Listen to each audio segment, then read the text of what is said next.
This edition of the Ridley Report is brought to you by WeUseCoins.com. Alright, I'm standing here with a man who needs no introduction to the Liberty community, Peter Schiff of Euro Pacific Capital. And I have I guess a financial question for you. People talk about how it's so important to be in gold right now, and it is, but at some point this is going to peak out. Gold will start going back down again. How do you exit a gold peak without going into the government system? Well, I mean, you can always spend your gold. It's money, right? So you can hold on to it, and if you think it's peaked and you want to start buying stuff with it, then, barter it. You might be able to find somebody who has a car, who has a house, who has a boat, that wants your gold. And you could just trade it. And, you never actually have to go into paper. I mean, that's the beauty of gold. In fact, I think by the time the gold market tops out, everybody's going to want gold. So it's not going to be hard to find people who want it, because by definition, if the market's at a peak, everybody wants it. So it'll be pretty easy to spend it, and you won't actually ever have to convert it to cash. RidleyReport believes that one should exit by going into cash, but not into federal cash, like when there's a good currency that springs up. Well, you can obviously sell your gold for Swiss francs or Australian dollars or Chinese RMB. There are other things, other currencies you can have. Do you think it would be better to go into hard assets?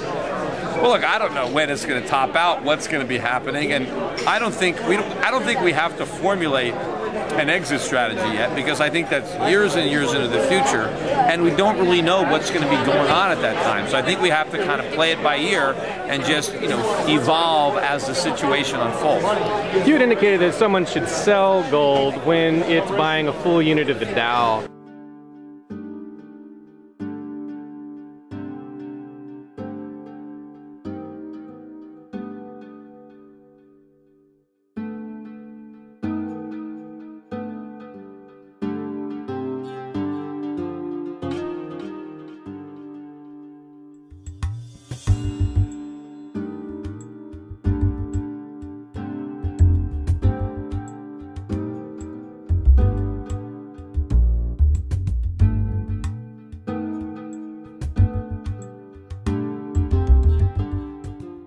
But why do you say a full unit of the Dow rather than, like in the Great Depression, it was gold only peaked at half a unit of the Dow? I don't think it. I think it 1-to-1 is about the low of the Dow in the Depression.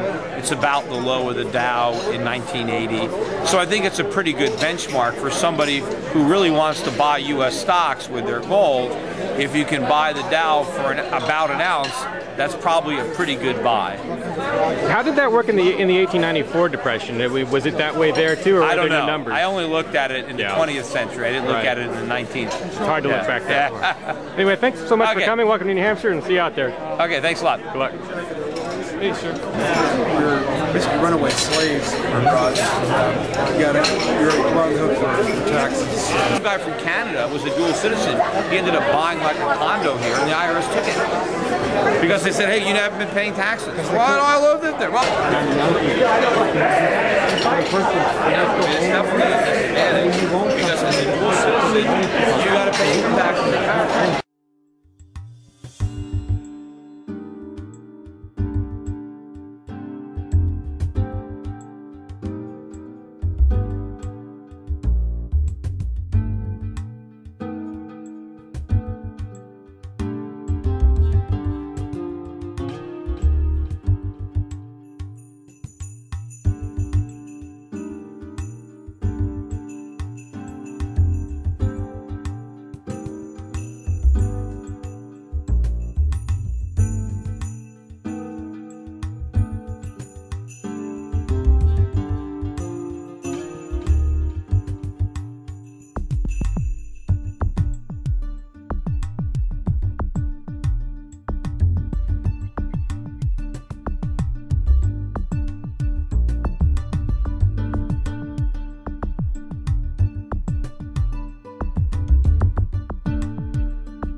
all my point was is that here we are, potentially exposed to things we wouldn't normally seek out because there's a relatively small number of talks, but wonderful people.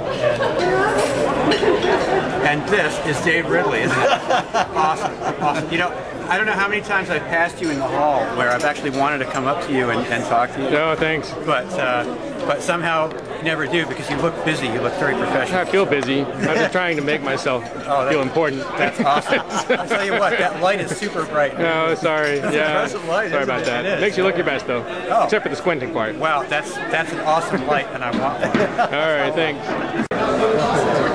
Thank you. Fred's down to make sure I have video of him. That is totally calculated, And so talking to him has got to be a weird, it's generally neat.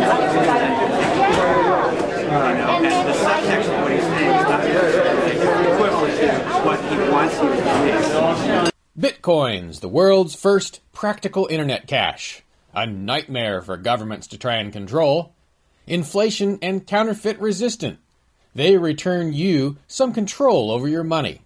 And a new measure of anonymity. A lot cheaper to use than PayPal. You can use them to buy tax-free cigarettes. And almost anything else. I accept Bitcoins. So can you. Get started at WeUseCoins.com.